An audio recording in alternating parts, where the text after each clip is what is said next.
Ibadah Raya Pos cabang gereja Bethesda Perkasa Karunia Ambarawa IKM Kutai Kartanegara. Mohon pimpinan dan kekuatan dan kemampuan semua yang melayani kami, yang mengambil bagian, Tuhan pimpin agar semuanya berjalan dengan sempurna dengan kekuatan dan kasih karunia anugerah pertolongan Tuhan. Dan berkati semua pelayan-pelayan dan berkati semua sidang jemaat yang hadir dan berkati mereka yang ada di perjalanan dan sampai di tempat dengan selamat. Tuhan pakai semua dengan hati yang bergembira bersukaria sehingga kami dapat menyanyi, menari, berlomba-lomba dan sorak-sorai demi nama Yesus Kristus Tuhan Allah kami. Kami buka ibadah ini. Haleluya. Amin.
kami yang mengasihi Tuhan, pada pagi hari ini kembali kami akan genapi dengan firman-Mu, akan dipenuhi dengan firman-Mu, akan dipimpin, akan dibimbing, akan diajar dengan firman. Ya, semuanya ini akan menjadi kekuatan dan kemampuan kami dalam hidup, di dalam mengiring dunia ini sampai ke surga. Tuhan berkati kami hamba-Mu yang akan menyampaikan firman dengan kekuatan Roh Kudus dan kemampuan Allah Bapa menyertai kami dari awal hingga sampai akhirnya. Demi nama Bapa, Putra dan Roh Kudus, dalam nama Tuhan Yesus kami sambut kebenaran-Mu. Haleluya. Amin. Salam. Ya, saudara-saudara, kembali kita akan terus dijamu dengan firman Tuhan.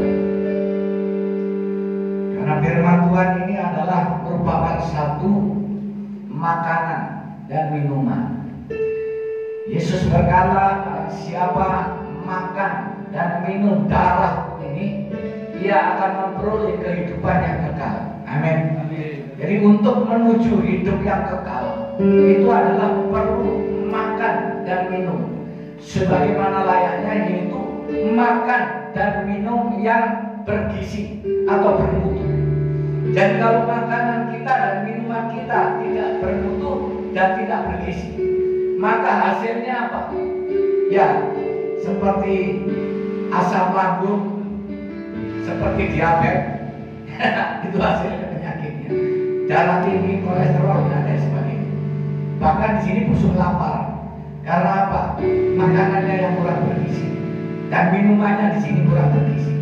Nah, oleh sebab itu, saudara-saudara, mari kita terus untuk makan dan minum, yaitu makanan dan minuman yang bergizi nilainya, sehingga kita semua menjadi orang-orang Kristen, orang-orang yang percaya, yang sehat secara rohani dan sehat secara jasmani. Amin. Kesehatan secara rohani itu juga menentukan kesehatan secara jasmani. Kalau kesehatan secara jasmani juga itu menunjang, yaitu untuk kepentingan keperluan, yaitu kesehatan rohani. Bagaimana maksudnya? Kalau orang tidak sehat, bisa tak puji Tuhan dengan baik? Tidak bisa. Bermain musik atau melayani atau khotbah, kalau kondisinya nggak sehat, bisa tidak? Tidak bisa. Nah, oleh sebab itu di sini kesehatan jasmani maupun rohani penting.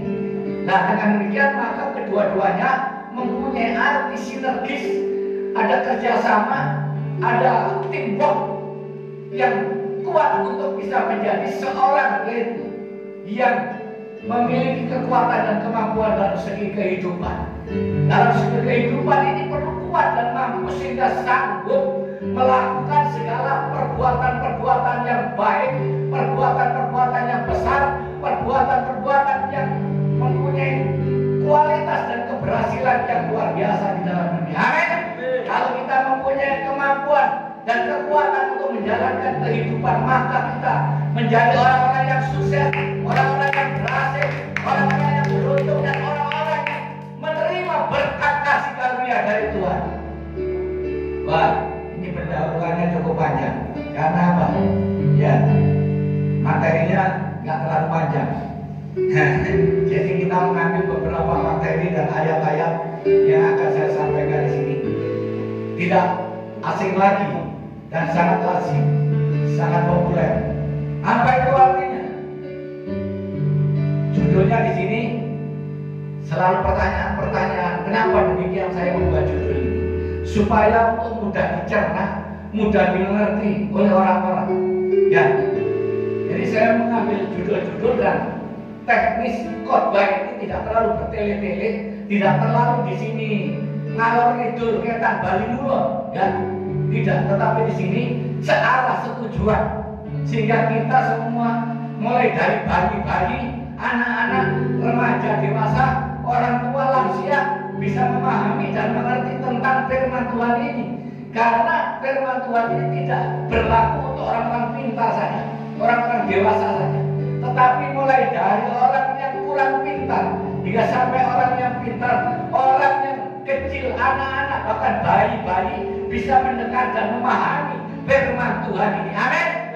Itulah firman Tuhan yang akan saya sampaikan mempunyai judul atau tema. Bagaimana umat bisa masuk surga? Ini pertanyaan. Ya.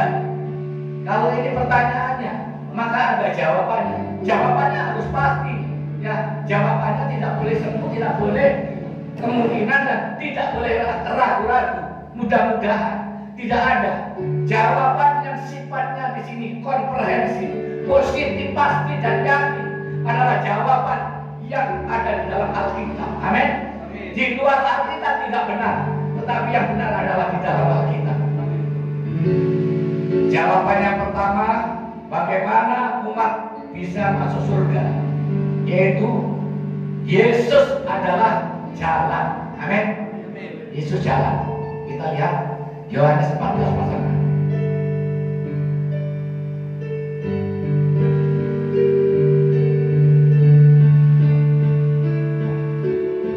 Yohanes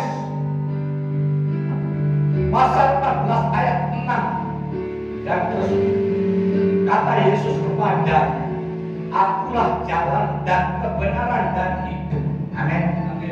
Jadi Yesus mengakui, mengatakan dan menyatakan bahwa akulah jalan, kebenaran dan hidup. Jadi Yesus adalah jalan. Kalau Yesus diorientasikan suatu jalan, maka di sini harus dilewati. Amin. Harus dilewati. Kalau tidak dilewati, tidak bisa sampai ke tujuan. Ya, karena itu harus dilewati. Terus pertanyaannya, siapa yang melewati? Semua orang yang mau melewati. Ya, kalau tidak mau melewati, ya nggak akan sampai ke surga. Makanya perlu di sini lewat Yesus Kristus, karena Yesus mengatakan, Akulah jalan, kebenaran dan kehidupan. Selanjutnya di sini, tidak ada seorang pun yang datang kepada Bapa kalau tidak melalui aku. Amin. Jadi tidak ada yang bisa datang kepada Allah Bapa jikalau tidak melalui Yesus Kristus. Nah, jadi Yesus Kristus adalah jalan untuk menuju kepada Bapa. Bapa itu siapa? Bapa itu adalah Allah, Bapa yang di surga, yaitu Allah Yahweh. Ya, Allah yang pada mulanya menciptakan alam semesta ini, yaitu Allah Bapa. Ya, dengan demikian maka kita di sini ya harus tahu dan paham siapa Allah Bapa itu, yaitu Allah yang menurunkan anaknya yang tunggal, yaitu Yesus Kristus, sebagai jalan untuk masuk menuju Bapa itu, sebagai jalan untuk menuju yaitu rumah Bapa. Amin. Ya, rumah Bapa sudah tahu ya. Rumah Bapa itu bukan gubuk, bukan. Rumah Bapa itu bukan apartemen, bukan. Ya, rumah Bapa itu bukan rusun awak, bukan. Ya, rumah Bapa itu adalah yaitu surga yang mulia, surga yang kekal, yaitu adalah rumah Bapa. Dan Bapa saat ini ada menempati yaitu di rumah, yaitunya rumah Bapa itu sendiri. Nah, ayatnya kita akan lagi berikutnya di sini. Saya tambah satu ayat lagi ya, untuk menguatkan, yaitu Yesus adalah jalan. Ini yang pertama. Sekiranya kamu mengenal Aku, pasti kamu juga mengenal Bapa. Sekarang ini kamu mengenal Dia dan kamu telah melihat Dia. Kenapa kita tahu bahwa ada Allah Bapa? Kenapa? Jawabannya karena ada Tuhan Yesus, yaitu Allah Tuhan Yesus itu yang menunjukkan bahwa ya ada Allah Bapa yang ada di surga. Nah, jadi Bapa ini yang di surga mengenalkan dirinya melalui yaitu Yesus Kristus sebagai jalan. Sehingga bagi mereka orang-orang yang mau percaya kepada Yesus, maka akan mendapatkan jalan masuk untuk menuju Bapa atau rumah Bapa. Itu yang pertama. Yang kedua adalah percaya Yesus. Ya, setelah kita tahu jalannya, kita harus melewati. Benar? Kita harus melewati. Setelah melewati, kita harus apa? Percaya. Kita lihat Yohanes 3 ayat 16. Injil Yohanes pasal yang ketiga ayat yang ke-16. Karena begitu besar kasih Allah akan dunia ini, sehingga Ia telah mengaruniakan anaknya yang tunggal, supaya setiap orang yang percaya kepadanya tidak binasa, melainkan beroleh hidup yang kekal. Jadi yang berikutnya di sini untuk bisa masuk yang melalui jalan, dan kita juga harus percaya. Begini, ya pengertian. Kalau kita mau ke Surabaya, ada seorang penunjuk jalan, maka kita harus percaya dengan penunjuk jalan itu. Ya, kemudian kita di sini, ya, melalui penunjuk jalan bisa sampai ke Surabaya. Kalau kita tidak percaya dengan penunjuk jalan, ya maka kita tidak akan sampai yaitu ke Surabaya. Itu pengertian. Nah, demikian pula jika kita ingin menuju surga, akan sampai kepada surga yaitu rumah Bapa, maka kita harus percaya dengan apa yang dikatakan Yesus Kristus sebagai penunjuk jalan itu, sehingga kita bisa menuju sampai kepada surga yang kekal. Jadi kita harus percaya kepada Yesus. Percaya kepada Yesus itu mudah? Tidak mudah. Ya. Kalau percaya kepada Yesus mudah, ya otomatis semua orang masuk surga. Benar nggak? Tidak mudah. Karena percaya kepada Yesus di sini ada satu konsep pemanggilan dan pilihan. Jadi orang yang percaya kepada Yesus Kristus itu adalah orang yang dipanggil oleh Allah dan dipilih oleh Allah, dan ditentukan untuk bisa menuju dan sampai kepada surga yang kekal. Amin. Nah itu. Jadi kalau tidak dipanggil dan tidak dipilih, tidak mungkin percaya. Saya nggak mengatakan agama apapun yang ada di dunia ini, kalau mau percaya kepada Yesus Kristus pasti bisa sampai kepada surga. Amin. Kalau mau percaya kepada Yesus Kristus pasti bisa sampai kepada surga. Ini harus diaminkan. Karena apa? Yesus tidak pernah mengatakan, agama Kristen sih bisa masuk surga, atau ini yang muridku yang 12 ini aja yang bisa masuk surga, yang satu yang hilang, ya dikutuk, ya bisa masuk surga katanya. Yudas Iskariot. Jangan terburu menghakimi. Itu semua adalah rahasia Tuhan. Lalu Tuhan mengatakan bahwa setiap orang percaya diselamatkan.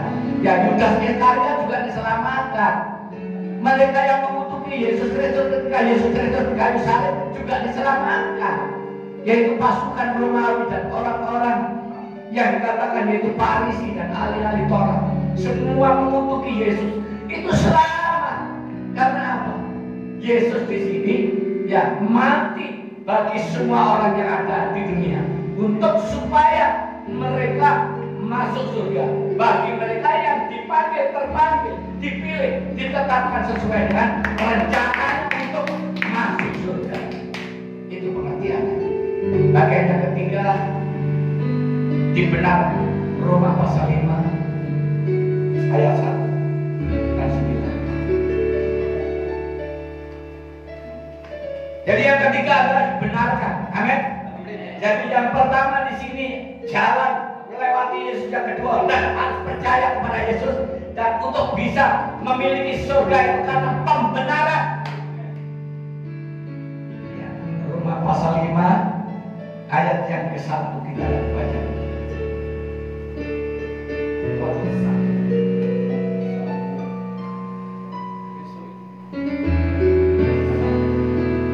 Di sini judulnya hasil pembenaran. Ya.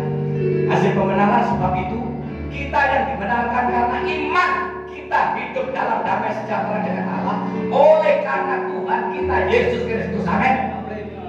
Nah, jadi setelah kita mendapatkan jalan menuju ke surga dan percaya kepada Yesus Kristus, itu ada pembenaran. Ya.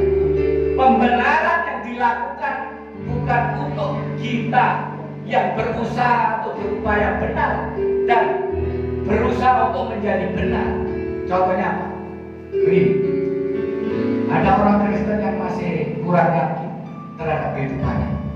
Kalau ia pasti masuk surga dengan caranya sendiri, ya dia ingin dibenarkan, ingin dikuduskan, padahal sudah kudus, padahal sudah benar.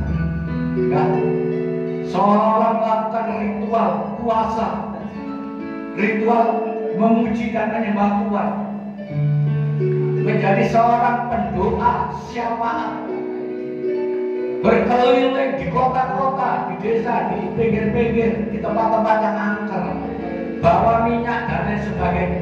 Setiap ketemu tempat yang angker diolesi sama minyak. Minyaknya mahal, ya harganya. Tapi hanya untuk nyirami tempat-tempat angker seharusnya bisa dikasihkan orang miskin. Ya, seperti itu. Seperti kata siapa ya?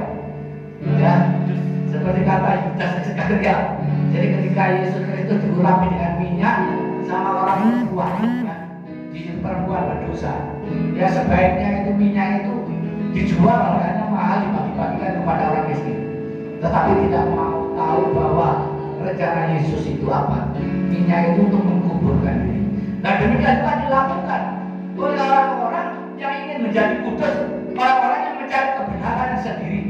Puasa tidak takut-takut, kalau perlu 40 hari 40 malam, kalau perlu 70 hari 70 malam, supaya bisa menjadi kudus dan benar sehingga bisa masuk surga. Ya, konsep-konsep yang seperti itu sebenarnya bertentangan dengan firman. Pembenaran di sini atau pengudusan tidak bisa dilakukan oleh manusia, melainkan oleh Allah itu sendiri.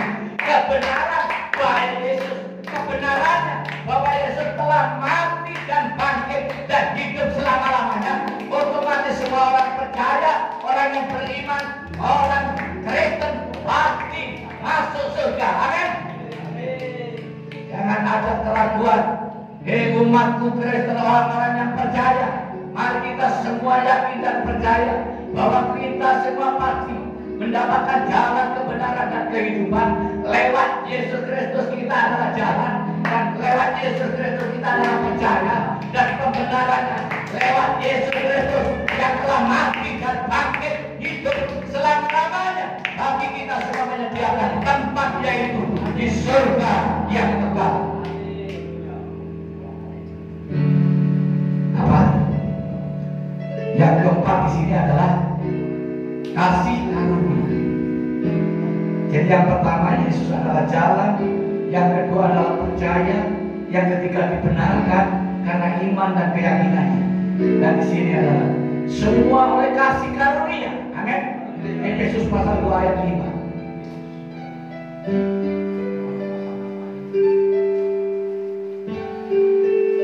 Itu YouTube enggak begitu.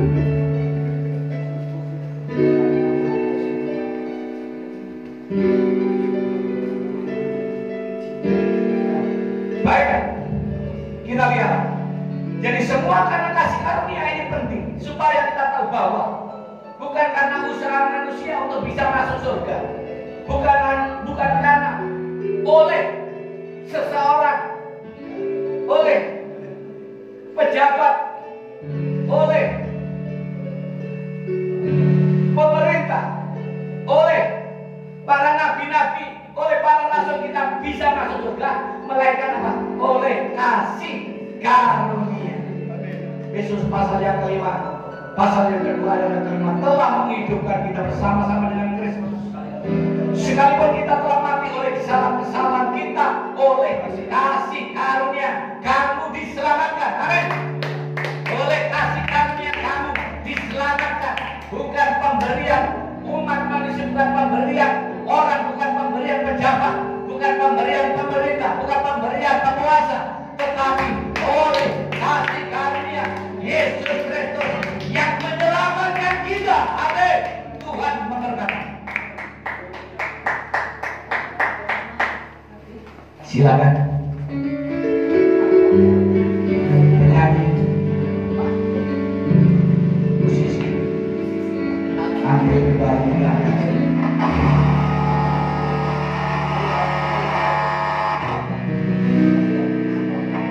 Pesona ajaib karyamu, hadirkan benarlah jalanmu, Raja segala bangsa yang maha kuasa, mulia namamu.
Kesamaan dan untuk doa persembahan akan dijalankan oleh saudara kita.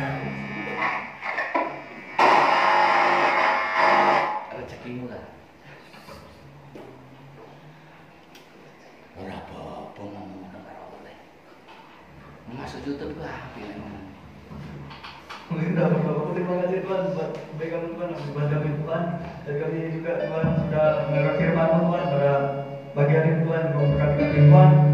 Melalui apa yang kami dengarkan Tuhan, bagaimana kami juga hamba Tuhan telah mendengar firman-Mu ibadah hari raya Minggu pagi hari ini.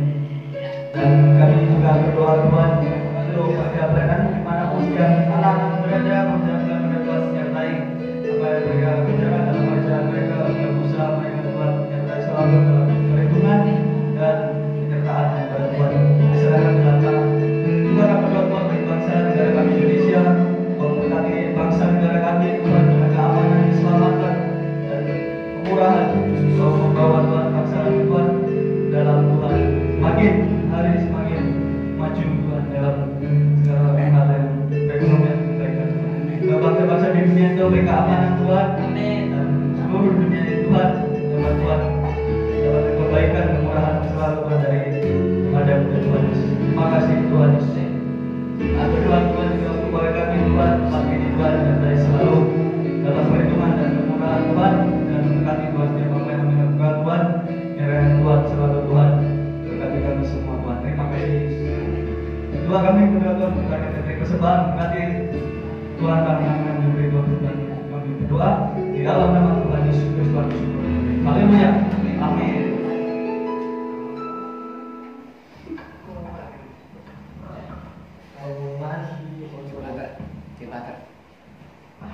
Pengumuman untuk minggu depan masih didengarkan bahwa firman Tuhan akan dibawakan oleh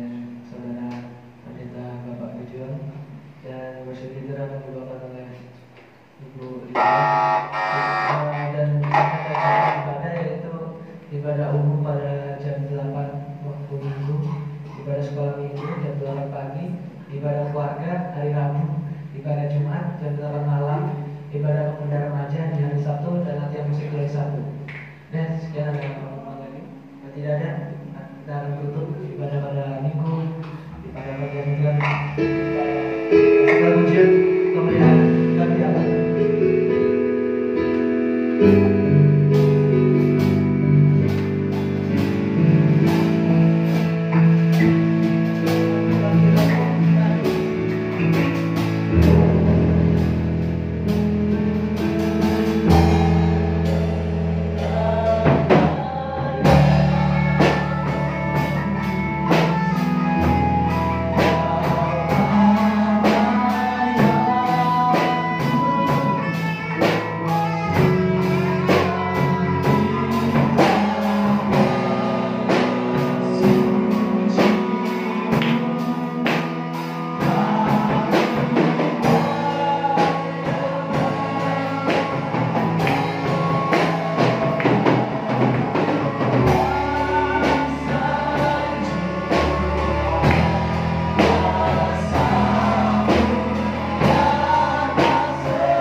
Sambutlah dia Raja dan Tuhan dan Juru Selamat yang memberikan kekuatan, kesehatan dan kemampuan kepada kita, yang memberikan kehormatan, kemuliaan, kebaikan, kebajikan dan kemurahan kepada kita, bahkan yang memimpin dan menuntun kita dari kekal sampai kekal. Diberkatilah kita semua yang percaya, katakan